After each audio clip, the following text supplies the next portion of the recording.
tukwaniriza ku channel yaffe eyadda ya Is Still Hope wetukutuusizaako ebigambo ebizimba oleta science mu Bible ogenda kubuusabuusa ebyamagero ebisinga ebizaamu essuubi tandika okubanga obulokozi bw'oba obulokole obukulukutiza ku Yesu. Ebyo n'ebirala bingi bye tukutuusaako wano ku The Is Still Hope, omukutu ogukuwa ekigambo eky'obuwanguzi. Ku mukutu ogwa The Is Still Hope tuwagala nnyo yonna gy'osinzira okubanga ate otulaba. Gwali mu ggwanga Uganda ate naawe ali emitala w'amayanja. Mukama tukwebaza olwabo ssekinoomu okuba ng'obukeesezza nga tukyali balamu. Tukuddiza ekitiibwa n'amatendo. Mwoyo Mutukuvu jangu otuluŋŋamye byonna bye tugenda okuba nga ate tuyigako mu Kristo Yesu omwana wa Katonda omulamu tusabidde. Amina. Nakusomezi ya 28 omwezi guguno gwa kutaano omwaka 2025. Nakola lero ino obubaka Mukama waffe Yesu Kristo bwe yampadde eri ekkanisa. Era nkusaba buno obubaka bwa mugaso nnyo omala obuwuliriza baako ate n'omuntu omulala osobola okuba nga obumusindikira ate naye ategeere kiki Yesu kyatwagaza, kiki Yesu kyayagaza ekkanisa. So obubaka Yesu bwe yampadde okubanga ayagala tubeere mikwano gye. Ayagala tubeere mikwano gye. Ekyo kitwalanga ekiri lightly oba ekintu ekiri awo ekitono ennyo naye ekintu ekisingira ddala okubeera eky'amaanyi. Weewaawo Yesu taata waffe mulokozi mununuzi muwonya naye ate ayagala tumulabire mu angu ey'okubeera nga mukwano gwaffe. Osobola okubeera n'abaana ewaka naye ng'abaana bo si mikwano gye naye nga ate gwe taata waabwe gwe maama waabwe naye nga tebalina mukwano naawe. Akati Yesu tayagala tumulabe bulabi nga Seviya oba ng'omulokozi ng'omununuzi ng'omugabirizi kikomaawo. Nedda, ayagala tubeere mikwano gye. Kubanga wanaabeera omugabirizi wanaamala okugabirira by'oyagala ogenda mulekawo odduka ogende. Ojja fuluma ekkanisa ng'ofunye ekyo kyonna ky'oyagala, obulokozi ojja bulekawo ng'ofunye kyonna ky'oyagala kubanga omulabanga omuwonya era wanaamala okuwonya endwadde ezo ojja mulekawo ogende. Naye ayagala tusingeko awo. Yesu ayagala tubeere mikwano gye. Waliwo akayimba ke batera okuyimba, oli mukwano gwange Yesu oli mukwano gwange Kizudde oli mukwano gwange. Tulina emikwano mingi, tulina emikwano mingi n'emikwano egyo gitulekawo mu kaseera ng'ofunye ekizibu, mu kaseera ng'ebintu bitabuse, mukwano gwo oyo gw'oyita best friend woyo akuddukako n'agenda n'akuleka weka mu bizibu nga tayagala kwetantala, tayagala kugwa mu mbi ze bayita embi ennaku zino, mu bizibu byo n'obonaabona wekka. Naye wali obulungi nga yaliwo nga takuvaako ng'akukubira ku kasimu oli otya walidde otya naye atuuka ekiseera n'agenda. Naye tulina omukwano asinga emikwano gyonna nga ye Mukama waffe Yesu Kristo. Kaakati ayagala tubeere mikwano gye. Yesu akooye ekkanisa okubanga nsabirizi. Akooye ekkanisa okubanga emwagalako byakola byokka. Akooye ekkanisa okubanga yeetaaga kuwonyezebwa. Abantu bagenda mu kkanisa ekimututteyo ng'ayagala just Yesu amuwonye naye nga tayagala afuule Yesu mukwano gwe. So kakati Yesu ebyo abikooye akugamba leero ekkanisa yeggwe soogera ku bizimbe. Era Yesu aba ampadde obubaka buno eri ekkanisa, abumpadde eri ggwe, tabumpadde eri eri kkanisa ng'ebizimbe nga gw'obadde osuubira, abumpadde eri ggwe. Era Yesu ayagalira ddala nnyo nnyo nnyo okubanga ofuuka mukwano gwe. Bambi kwe okuyaayaana kwe kyayagala ekyo kyakwagaliza obeere mukwano. Gumanyi ekitegeeza okubeera mukwano gwa Kristo. Yafuuka mukwano gwaffe n'awaayo obulamu bwe ku lwaffe. Kakati agamba ekkanisa ennaku zino kiki? Lwaki tetufuna nkolagana wakati waffe naye? Abantu tugenda mu church naye ng'ebitututte birala nnyo.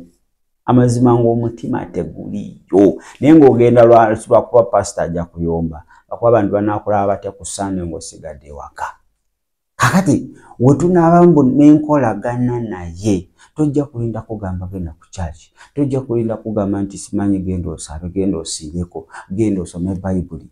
Nedda, ojja kubanga olina okuyaayana kwa mukwano gwo, kubanga akugamba saba bulijjo, saba obutaweera, soma ekigambo, siiba. Ojja kubanga okola ebyo mukwano gwo byakugamba. Kakati Bayibuli etunnyonnyola ku mukwano Kristo gw'alina gye tuli, n'omukwano gwe yeetaaze ekkanisa ebeere nagwo.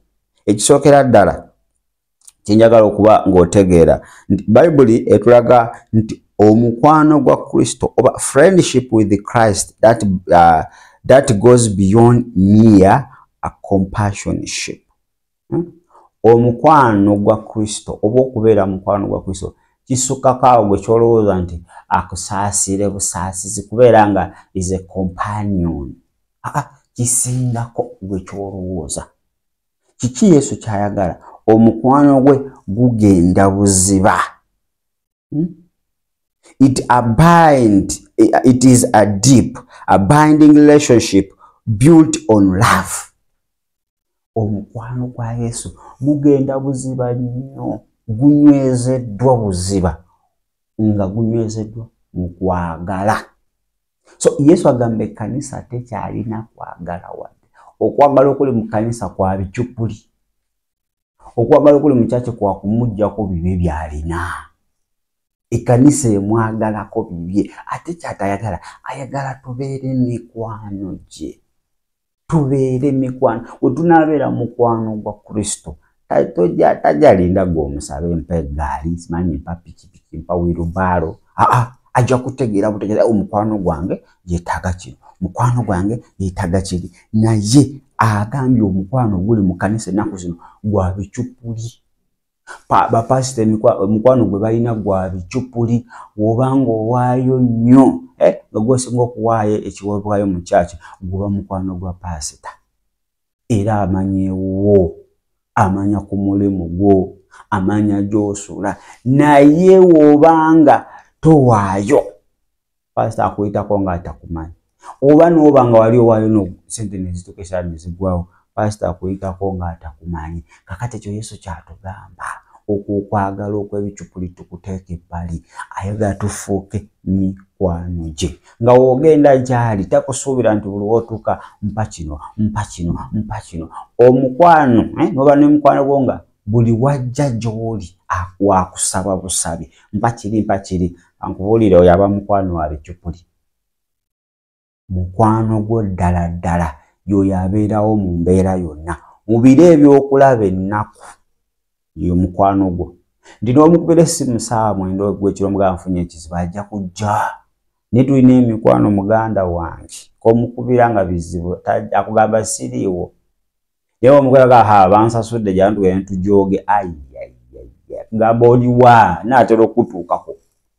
So omukwano Yesu gw'atwagaza ng'ekkanisa gwe mukwano oguzimbiddwa ebuziba. Enkolagana gy'atwagala ayagala ebeere nga ezimbiddwa ku kwagala okwebuziba. Si ku kwagala kuno okw'okungulu okunoonya ebyakwo. Ojjagenda osome Abakolosaayo, 1 Corinthians, Abakolosaayo ekisooka I think 13, olabe we yali ayogera ku kwogera Pawulo okwa Kristo nti kukusinga ebintu byonna. Ne Kristo akoye ofumusiba ebiwaani okubanga tulaga nti mukwano gwaffe nenga amazima tabangako. N'akugamba tokola kino n'okikola, kwedo yaba mukwano gwo. Ekyokubiri okwesiga, trust. Ayagala tumwesige nga mukwano gwaffe. Yesu muganda wange ayagala omwesiga okuva n'olwaleero. Obwesigwe bwo obadde obutaddewa mu mmotoka, mu mulimu, abamu tubutadde mu bapasita. Naye olunaku olwaleero Yesu kyayagala igwenge kanisa otandika okubanga omwesiga. Otandika okubanga mukwano gwo oba omwesiga ogumiikiriza naye. Okitegedde? Ayagala tugumiikirize, ayagala obwesigwa bwonna bwe twali twadde mu bintu ebirala tubuteeke mu ye, kubanga ye mukwano abeerawo mu biro by'okulaba ennaku. Naye kanisa obwesigwa bwaffe buli omu alina waabupakidde. Trust aba bapakidde mu bufubbo bwabwe, mu musajja, mu mukazi, mu baana, mu bizinensi, mu ki. Mazima nga Yesu tetulinaako wadde akatini kati ketumwesigamu. Omwesigisa bizibu byokka. Oba olina ebizibu obimwesigisa. Naye oba ovudde mu bizibu ng'ofunye breakthrough, ofunye ku ssente, n'agamba ezo ssente gulako keyboard mu church, awo teziba zize. Ezo ziba zizo ng'ate gw'ozitegeerera togenda kumwesigirako ddala n'akamu n'akatono. Kakati Kristo ayagala tuleme kumwesiga mu bizibu byokka, wabula ne mu kaseera nga olina okujaguza kw'ojaguza celebrations, omwesige abeere nga yakyafuga mu bulamu bwo. Manyi mu kaseera ako nga tubotodde tuba tetugambwako, tuba bazibu nnyo, tetusobola na kujjukira Katonda akaseera ako.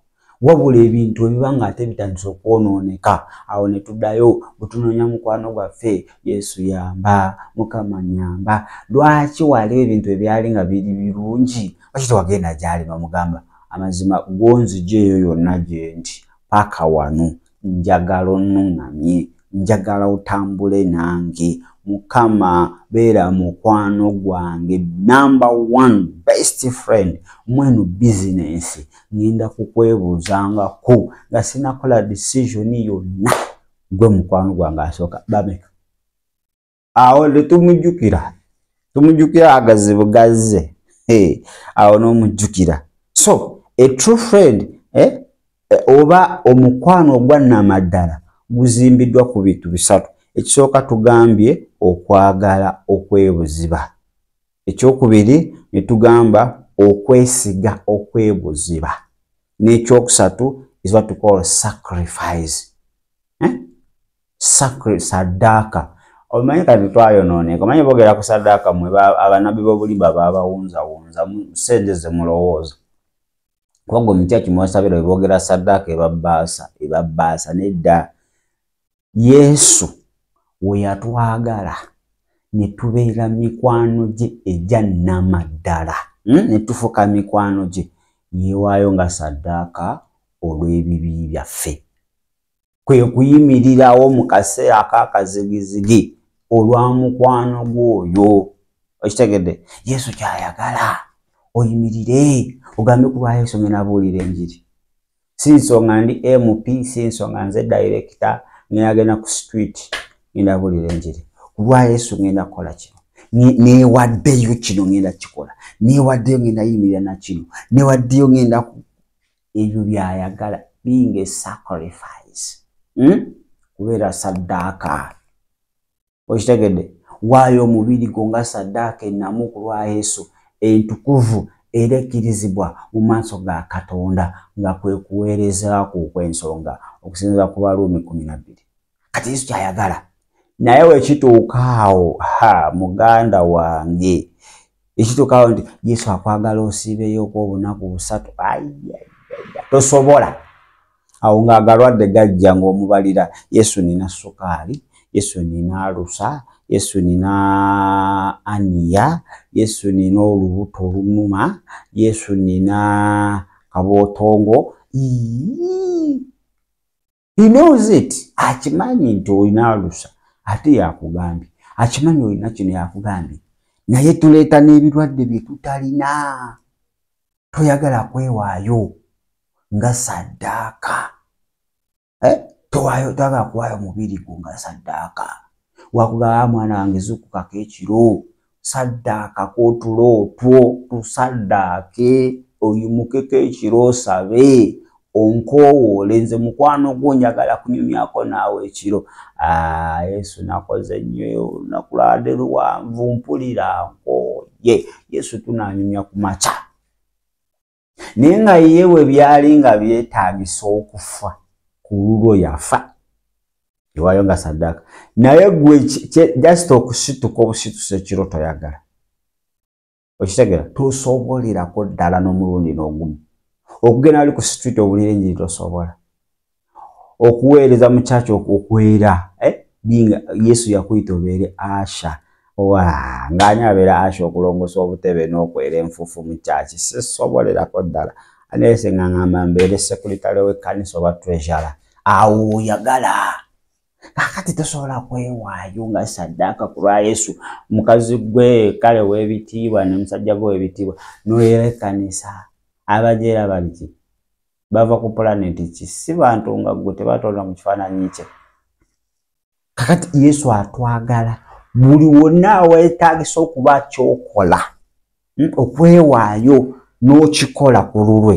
ekyo kyayagala kubanga mukwano gwaffe Yesu mukwano gwaffe Yesu ayagala tubeere mikwano gy'oba oluganda bwe bubaka Mukama bwe yampadde nti ekkanisa yamuvaako dda toogera ku mimwa nti mukwano gwange mukwano Yesu mukwano gwange Yesu naye ng'amazima munda muli tulina bye twesize wano ogenda mu kyaki n'ogamba mukwano gwange naye ng'ekiro olinawe wagenda ne bakuwa eddagala mbuli kuuma edduuka era obeera waka n'obeera mugumu nze edduuka lyange tasalibba naye lwaki nina omukuumi eyo naye ng'omukuumi oyo si Kristo omukuumi oyo muntu mulala naye nga wali oyagala bizinensi wagenda gy'ali n'omukaabirira n'omugamba Yesu nyamba mpa bizinensi naye yagikuwa ate wagikwasa muntu mulala nnyo yagikuuma kakati omukwano ogw'enjawulo unique friendship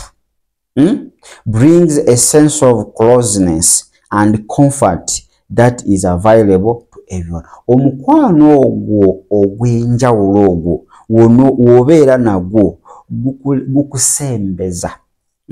gukusembeza ne gukubudaabuda closer unto God. Yesu ayagala tubeere kumpi naye. Olwo akayimba yake batayimba mu church kumpi nawe Yesu kumpi nawe ogolole omukono gwo onsembeze kumpi nawe. Kakati tasobola kusembeza nga toli mukwano gwe kankubuulire tasobola kukusembeza nga toli mukwano gwe. Kati ekyo Yesu kyayagala nti bwe tunaamufuula mukwano gwaffe tugenda sembera kumpi naye kakule bw'obeera mu presence ya Katonda bw'obeera mu kubeerawo kwe bw'obeera kumpi ne Yesu agalwadde gajja kudduka ngokka agamabanja ajja gakolako ebyo bikusumba byonna ajja bisolovinga mwana abuze obufumbo bubuze embaga ebuze kiki kibuze kasitobeera ewali nnyini bulamu yennyini bulamu byonna ebyafa sitaani bye yatta sitaani bye yazirisa byonna bye yaziika kankubula obulamu kasaba nga butuuse bigenda kufuna obulamu. Waliwo ebintu ebimu tutagenda funa unless nga tufudde Yesu mukwano gwaffe.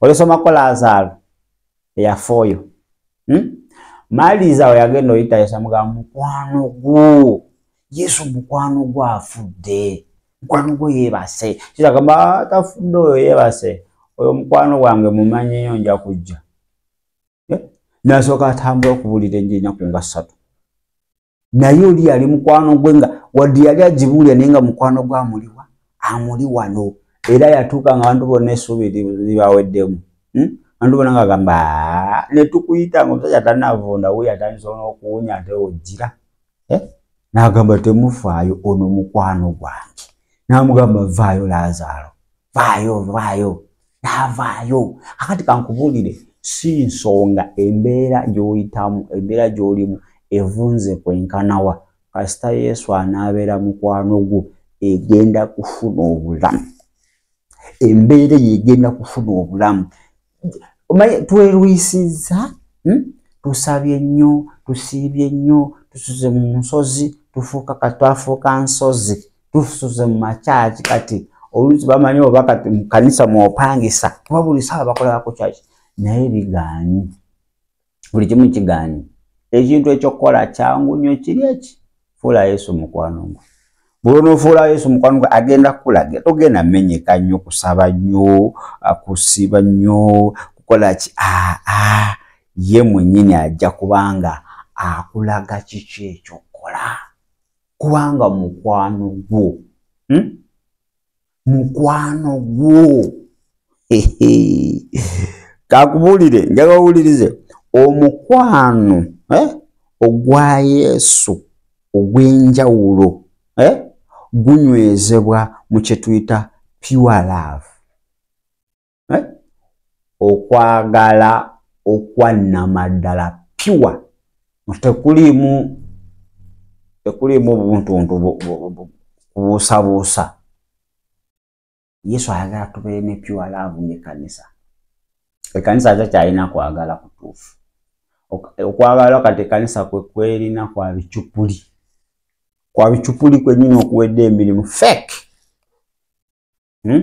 woba towaayo gwe mu kkanisa tebakumanya tebakutegeera nako gwani obeera wapasa ayinza n'okusanga agamba gwani naye ng'oweereza mu kyakyo mu myezi nga5 oba omwaka naye nga takujjuka kuba oli n'atandika abawaayo balina entebe ze batuulamu abo nga abo bakakadde batuula na mu golden chairs akati mwe ba 10,000 mutula mu plastic kati mwe abatalina ne kyemuwaayo mutula eri mabega ku benchi manyi benchi zino ze twasomerangako mu kyalo fomu mwe mutuula eyo kati mu kanisa mulimu categories z'abantu ebyo Yesu byatayagala mu nyumba ye ffenna mu maaso ga Katonda we are equal wekituuka ku ssaala wowe nga bali kusabira abantu abakakadde pasita ayinza osaba n'atuuyana n'otuuyana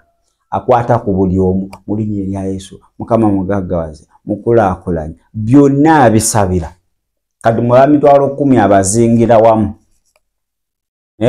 mwabe ebinusu agaba naye obudde bugenze service etukutte naye ndowooza tujja tandikirawo olunaku olw'enkya besisabidde nja basabira enkya pasita asobola okugalawo service nga wali ab'obukadde abali kujja naga abannaye ab'obukadde tunyatandikirawo enkya awo at least service weba yeetaaga kunaanuulwa paka ku 10 ejja kutuukayo kasita w'obukadde bayingirawo naye gwe 1,200 koyini mboze service bagigalawo naawe ozunga ne koyini zo pastor alina obudde bwobwo kakati that is not pure love.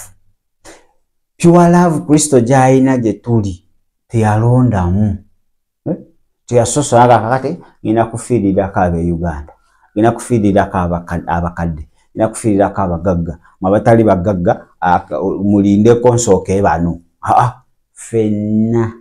fenna yatufiiririra. That is pure love. Fenna yatwagala kyenkanyi Yesu tasosola naye kanisa Yesu ababuuza kiki ekibasosoza kiki ekibaleeta grades mu church categories kiki ekibaleetera mu church. Yesu ayagala tukyuke. Yesu ayagala tumufuule mikwano gye ng'ekkanisa. Yesu anaabeera mikwano gyaffe tojja kubeeramu n'ebyo bikatigole bakakadde mutule wali babiri mutule wali counseling abatalina abo be basembayo ku 11 bano omuntu ajja buzi ninga waliwo abasoosewo okuva omuntu yakedde saawa emu n'atuulawo naye olina ajja ku saawa 5 n'ayitawo buyisi n'ayingira ofiisi n'obeera naye almost 1 hour kubanga yalina akantu agenda kulekera sente. Bano bambi yatambuza na kigere kilometers oba meka ze mu counseling oyo baba mpaka Asha yajja n'abatema akalango naba naye pastor agambye ajja tandikirawo wiiki ejja mwenna abasigadde sorry Naye abasigadde be basoseewo ku makya. Naye ng'obwedda waliwo abajja nga bayingira buyingizi bayinga zino z'ofiisi za gavumenti. Manyi nagenda kunira omulundi ogwasooka nga sibitegeera. Nze yali owokubiri mu baasookawo. Naye naliwo paka ssaawa 7 nga batugamba tugenda following line. Ne tuwandiika amanya nali namba 2. Muganda wange neegoba nzekka. Eri line nga waliwo abajjira ku masimu bayingira buyingizi. Akati kanisa yatuukaawo nti waliwo abali special. Waliwo ba VVVIP, tulinamu ba VIP, ne tubeeramu ba ordinary. Yesu tabyagala. Yesu ayagala ekkanisa eddeeyo ku mukwano guli ogwa nnamaddala. Omukwano ogenda otuleetera okutegeera understanding. Okitegedde? So Yesu buli we tumufuula mukwano gwaffe ayagala tubeere n'eri enkolagana etanyeenyezebwa. Manyi osobola okubeera ne mukwano gwo naye nga omukwano gwammwe buli ssaawa guli guti. Mayengo buli ssaawa guyunga nga muli mu bufumbo bwe butyo. Leero tomanyi oba enkya obunaakeera ng'oli mukyala gundi. Kati Yesu ebyo tabyagala nti ubeere nga leero akutegeera leero oli mwana we. Enkya agenda olaba ate ogezezaako ewa Jjumba, ate luli ogenze wa Ssennyonjo, ate luli waliwo ono Mumbere ono atunda ennyaanya. Kakati takutegeera. Ozunga wano, ozunga wali, mu mwezi n'osabira mu kanisa 14. Takutegeera. First service ogisabira wano, second service ogisabira wali, ekyoto ogenda eri. Kakati olunaku service 3 naye nga buli service kanisa onoonya ki mulokole? Ozungazunga ki? Yesu ayagala tubeere n'omukwano ogutayuka. Eno gyogenze bagenda kugamba Yesu agenda kuwonya kasita osiga. Eri gyogenze bagenda kugamba kino. Kakati nobeeraawo nga oli toast to and fro. Gw'oli awo tomanyi na kiddako, oli awo gye bakukasuka gy'olaga. Kakati Yesu ayagala tubeere n'omukwano naye, omukwano ogutanyeenyezebwa, omukwano ogw'olubeerera.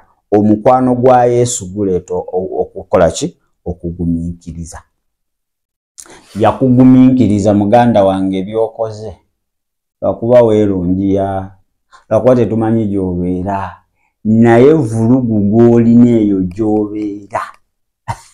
Muganda wange muyitirifu. Naye Yesu akugumiikiriza paka nakati mugumiikiriza, era alize gwo mwennyini okola okusalawo gambe leero nkyuse okuva n'olwaleero Mukama bino mbivuddeko. Mugumiikiriza. Naye ennaku zino Mukama Katonda wange ekkanisa tekyalina bugumiikiriza. Omuntu ayagala asabe leero ssaala ku makya, olw'eggulo nga bagizeemu. Ate lwaggula ayagala afulume ekyaki nga ssaala bagizeemu. Ennaku zino kyekiriwo. Tekyali bugumiikiriza. Abasumba tebakyalina bugumiikiriza, kulindirira Mukama, banoonya amagezi amalala. Bino bisatanists, byejenti bya Setaani bize ne biwamba amakanisa. Kuba bijja n'ebintu bye twagala, bireese emizindalo, bireese biki. Tetukyalina bugumiikiriza eri Mukama waffe. Yesu abeeranga mukwano gwaffe, tulina okugumiikiriza. Wakugamba ekyo kyonsabye sigenda kikuwa. Kkiriza kuba mukwano gwo. Wakugamba linda mukkiriza. Naye tutuuke ne tumuwane deadline.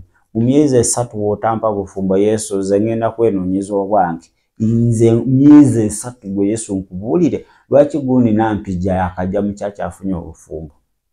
Kakati amazima Yesu mukwano gwaffe. Mukwano gwo omugumiikiriza. Nwaba n'empisa embi ogumiikiriza nga w'omusabira. Okitegedde? Waba mukyalawo kankubuulire ng'alina empisa embi omugumiikiriza. Waba mwami wo ng'alina empisa embi omugumiikiriza. Kasita abanga mukwano gwo. Wali abantu nga alina omukyala akyafuka ku buliri, alina omwami akyafuka ku buliri, naye ng'amugumiikiriza kubanga mukwano gwe. Yesu abeera mukwano gaffe tugenda mugumiikiriza paka akaseera akatuufu n'atukolera bye twagala. Naye ensonga lwaki tetuli bagumiikiriza, tuli impatient kubanga si mukwano gaffe. Bw'omusaba leero ne bigaana, enkeera ng'okeera mu kyalo wa jjajja gundi akuyambe. Yesu ayagala tugumiikirize kubanga ayagala tuwa ekisinga. He wants to give us the best. Okitegedde? Ayagala tuwa ekintu ekisinga ate ekyenkomeredde permanent. Ebyo byonna gye tugezaako biri temporary, bya bulimba. Kakati ng'ekkanisa Yesu atugamba tubeere n'obugumiikiriza. Pasita, endiga z'ogoba mu kkanisa ogoba zaaki? Bwakuba ziganya okukyuka, ziganya okukola by'oyagala. Pasita, endiga ogoba zaaki? Ekkanisa ya Kristo, kkanisa si yo. Pasita oyimira n'ogamba nkugobye mu kkanisa yange okuva ddi? Gw'oyagala omuntu akyukire mu lunaku lumu, gw'akyukira mu lunaku lumu. Muganda wange, gw'oyagala nkyukire mu lunaku lumu gwe muwakyukira. Deliverance is a process. Transformation is a process. Kitegere, basumba mugumiikirize. Temugoba abantu mu church. Kakati bw'omugoba n'agenda mu nsi, eyo mu nsi gy'anaawonera. Okuwonyezebwa kwonna kuli mu kkanisa. Kati w'omugoba awali essuubi, kitegeeza obanga omuwadde Setaani agenda amumalirize. Tugumiikirize ng'abakkiriza. Abakulembeze mu church, mugumiikirizeeko. Omuntu oyo olaba nga kirituma musabire, si yabikola, guli muzimu gwe guba gumwambadde. Obugumiikiriza. So tuba nga tuli mukwano gwa Yesu, tulina okuba n'obugumiikiriza. Tulina okuba n'obugumiikiriza nnyo. Ekirala, okusonyiwa. Muganda wange, awo wewali etaabu. Yesu atugamba bwe tuba nga tuli mukwano gwe tusonyiwe. Muganda wange, lwaki tosonyiwa? Abantu abo bonna bakuli katima akatini kati kanaayabikanamu. Lwaki tobajja ku mutima n'oweeyongerayo weesibye? Owooluganda gwe weesibye. Buli w'otasonyiwa obeera mu buddu, obeera mu buwambe, obeera mu busibe. Kakati Yesu ayagala tusonyiwe tuba nga tuli mikwano gye. Lwaki tusiba abantu ku mitima? Ye yatusonyiwa. Yesu yatusonyiwa. Nga tewalina kye tumukoledde, yatusonyiwa ebibi byaffe. Ye bimeka byakusonyiye owooluganda? Bimeka? Gwe bulisawo ogenda wa Mukama nsonyiwa. Naye ate gwe toyagala kusonyiwa. Kati Yesu agamba ekkanisa lwaki temwagala kusonyiwa? Lwaki tetwagala kusonyiwa ng'ekkanisa? Omuntu gwanyigira 2010 paka nakati owooluganda ofa ki? Ofa ki owooluganda? 2010 paka nakati ng'ogamba oli mukwano gwa Yesu? Tekisoboka. Kankubulire, oba oli mukwano gwa Yesu osonyiwirawo. Awo wennyini omuntu agamba nsonyiwa, musonyiwirawo kubanga oli mukwano gwa Yesu, kubanga ye embala ye musonyiyi, musaasize. Kakati ekkanisa ennaku zino kankubulire, entalo ziri mu makanisa, obutasonyiwa buli mu makanisa. Kyokka bwe batugamba saba Mukama akukolere, saba, kyokka akukulembedde yennyini Mukama Katonda wange. Obutasonyiwa buli kwoli. Kakati naawe alemereddwa okugamba amazima, mulokole sonyiwa. Yinza okuba nga ekikusibye sonyiwa, naawe oli awo osaba rakushakata, emizimu gyonna n'ogisiba, n'ogyokya, n'ogisiguukulula, n'ogisula mu bulunyi obutakoma, n'ogijjayo, n'ogisula mu ddungu. Naye ng'amazima teri mizimu. Butasonyiwa bwe bukutawaanya. Abantu abamu obusibe bwe tulimu butasonyiwa. Leero genda osonyiwe buli omu. Kwata essimu, kubira gundi omugamba amazima nkubulire, nze nkusonyiye, ebisigadde Mukama y'amanyi. Weetereze ne Katonda wo. Mulokole sonyiwa olwaleero. Ng'onoobotola, ng'onoyongerayo mu maaso, ng'onooweereza Katonda otuuke ku kigera kye yakutegekera. Sonyiwa. Oba ng'oli mukwano gwa Yesu, sonyiwa. Ani lese ng'olimba? mikwano gya Yesu gyonna gisonyiwa, gyonna gisonyiwa, emikwano gye gyonna gisonyiwa, gisonyiwa. Naye gwani mulokole atasonyiwa? Pastor amuyingira, mukyala pastor amunyigira, akulira abayimbi amunyigira, akulira abeegayizi amunyigira, Chief Asha ojula mufujja ng'omulabye, ugambi mulokole ofaaki.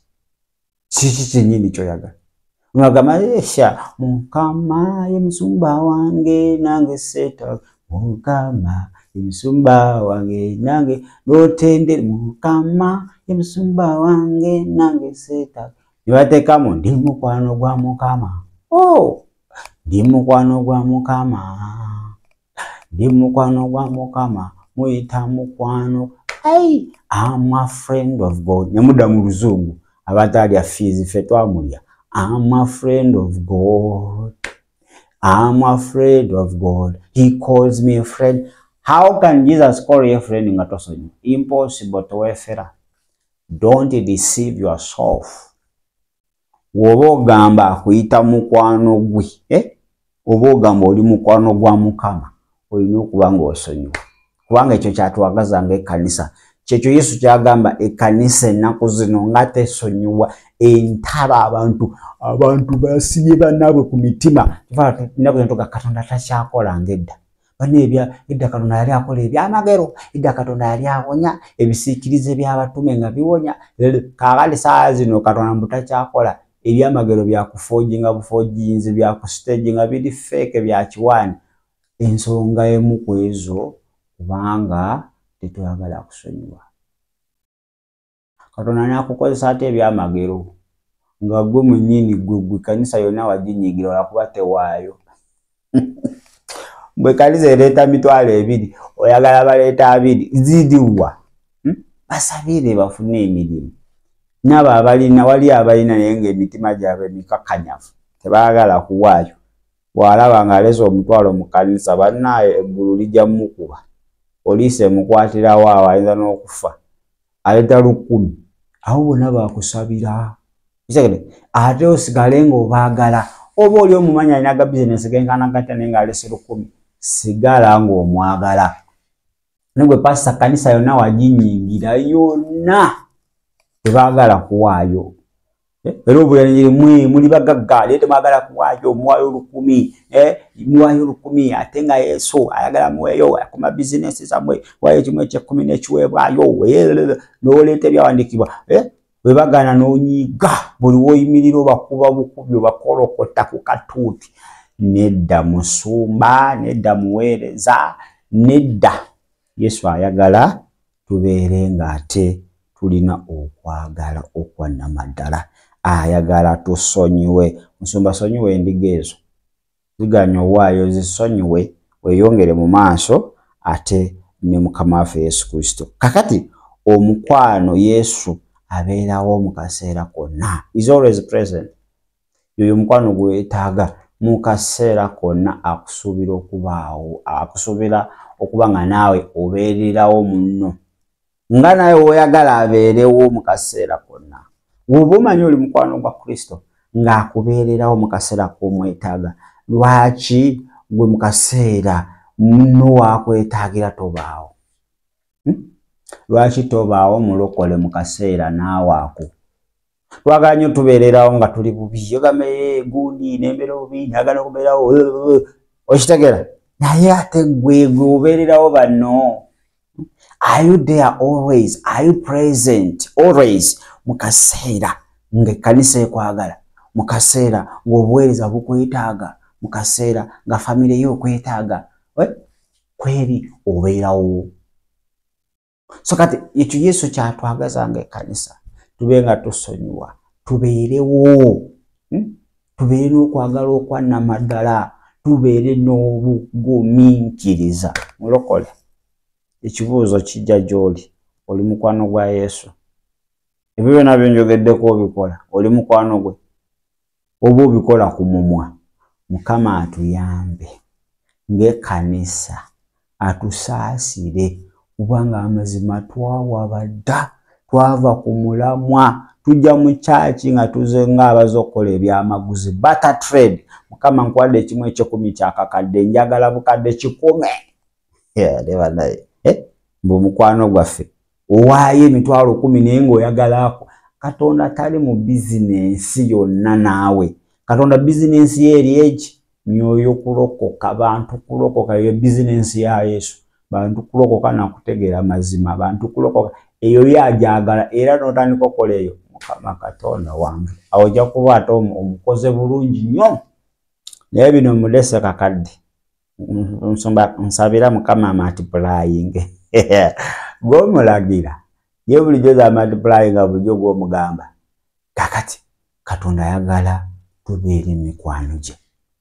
ng'ekkanisa ate nga yeggwe olunaku olwaleero bwe bubaka bwe nkuleetedde Katonda ayagala tubeere mikwano gye mukwano gwoyo gojja omubulyange ejju terikuli awantu wotasobola kugamba omuntu mulala yenna yoyo mukwano gwo totya kumugamba bibyo totya kumunyumiza byokoze oba ne mukwano gwo newoogenda n'oyonoonesa ojja n'omugamba naye omanyi kubuulire Peter ejju munaye nakoze ebintu ebitali birungi twagenze n'omunyumizanga bwe byatandise naye nsewulira bulungi n'agamba dda tusabe mukama ajja kusonyiwa ne Yesu atwagaza ekyo tugende nga mukama kidona naye sebo twefuulanga mbu tukwese nnyo ebikolwa byaffe mu Yesu tabiraba mukama tukwebaza kubanga oli mulungi tuyambe ng'ekkanisa oyogedde gye tuli nti weetaaga tubeere mikwano gyo enkolagana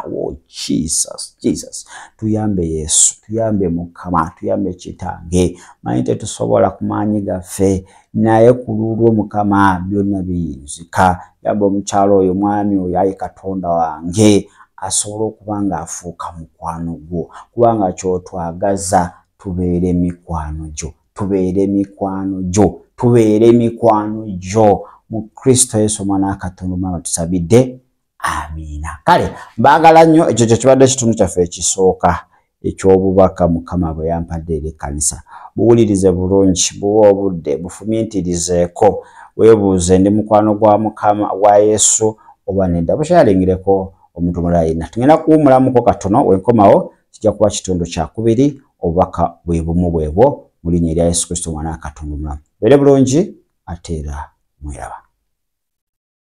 Ekyo kye kibadde ekigambo ky'olunaku lwaleero ku channel yaffe eya There is Still Hope. Okusabirwa okumanya ebisingawo n'okuwanirira omulimu gwa Mukama osobola okuyita ku namba zaffe okuli eya 0752 34 14 47 oba ku 0761 08 83 15. Osobola n'okutufuna ku email tshtv74@gmail.com.